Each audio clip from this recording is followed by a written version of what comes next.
Hey guys, this is Blaine from Earhart Racing RC. We're not looking at a car today, but a foam track. Now this foam track used to be sold under the Losi brand. Now it is sold by RCP Tracks. So if you're going to look for this, look for it under rcptracks.com.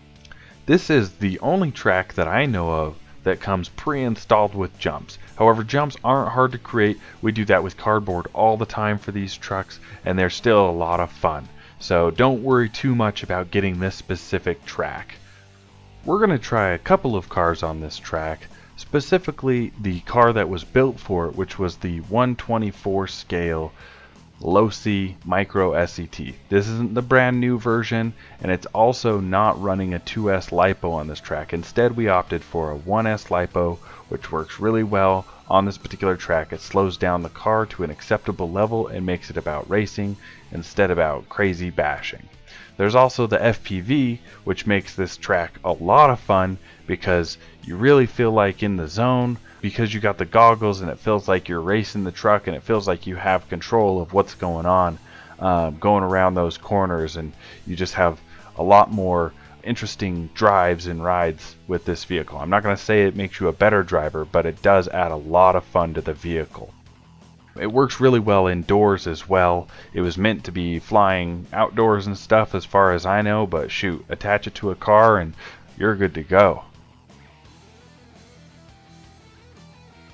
Another car we're going to take a look at driving on this track is the Team Associated RC18T. Now this is the older model of the truck. It is brushed, but we are running LiPo in this vehicle. And we think this is going to do really well, even though it'll probably drive right over the bumpers. We'll just drive it right back onto the track and keep on racing. The last car we're going to take a look at is the Rally Tracks, and this vehicle is made by Traxxas, and it's a 1/18 scale as well. And we think this is going to be a really good drifter, especially for when we flip over the track. Next, we're just going to assemble a small corner of the track real quick, just so you see how it fits all together.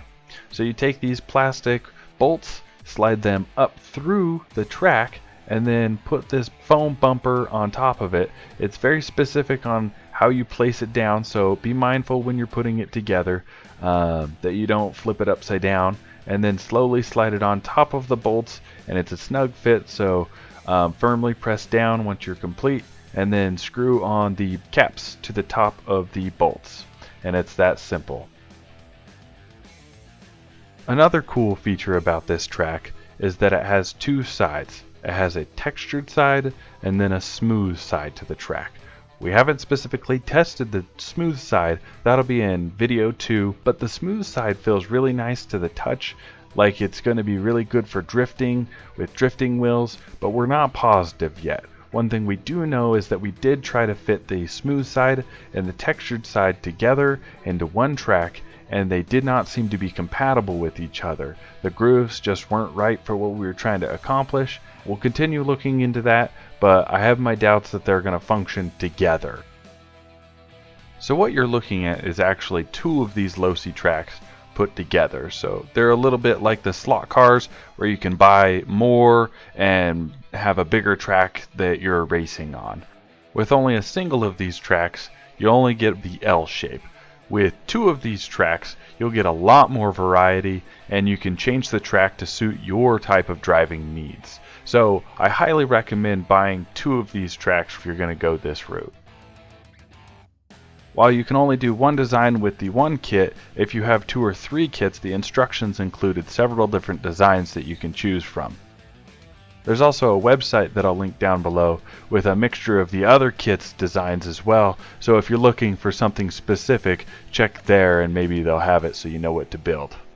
As you probably already noticed though, it takes up basically an entire 2-car garage to run this thing, and it's not super compact once you put it all away, unless you're going to tear it down a significant amount, and even then you're going to be taking up a fairly large area of space to store this.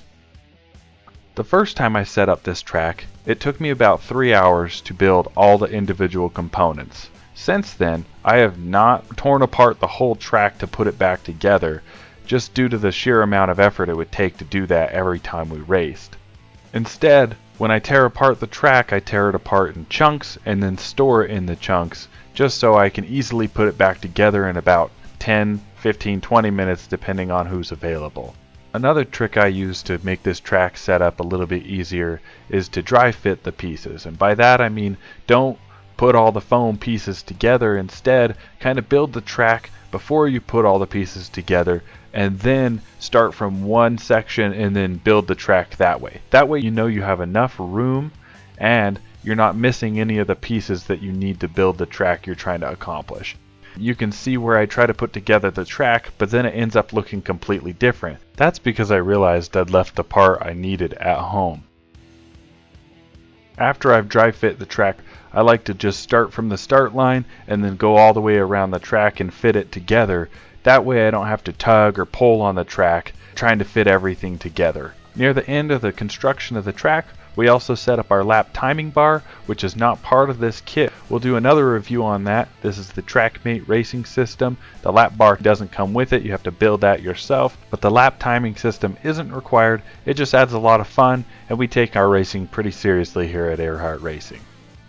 We've been able to race on this track quite a few times since we bought it, and we've noticed a couple of things. With the 1/24 scale SCT by Losi, the 2S LiPo is actually just a little too fast for it. In fact, we didn't even like the NIM speed because we felt it was just too fast for the kids to handle. In the end, we decided that it was best to run 2 LiPo batteries in parallel to get 3.7 volts, which is a perfect speed for these vehicles.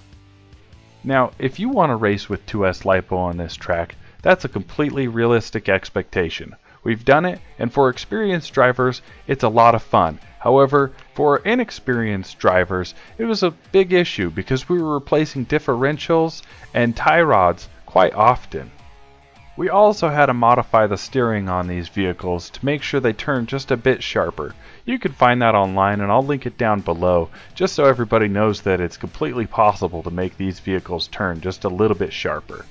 Another thing I like about this track is that it ensures the cars stay on the track. While the cars can make it over the bumpers if somebody really tried, they can't really do it easily. Also, since the bumpers are made out of foam, I feel like they do an acceptable job at making it so the cars don't get damaged easily. One of the things that inexperienced drivers complain about the track is that the bumpers are pretty grippy.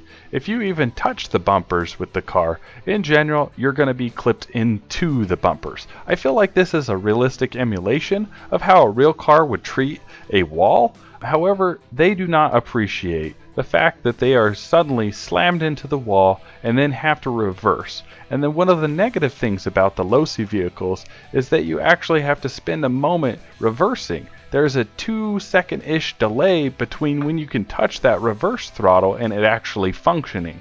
I don't know why Losi opted for this, but in their new Losi SCT vehicles, they actually fixed this issue. An important safety note about this track is if you put it in a garage or another slick surface like we have here, you want to make sure that people don't run on the track, as the track actually may slightly slip underneath them as they come to a stop waiting for a car to pass or when they go to pick up their car. I've actually been pretty guilty of this and had the track slip under me a couple of inches, and I really don't want the track to tear, so I just made a rule saying no running on the track.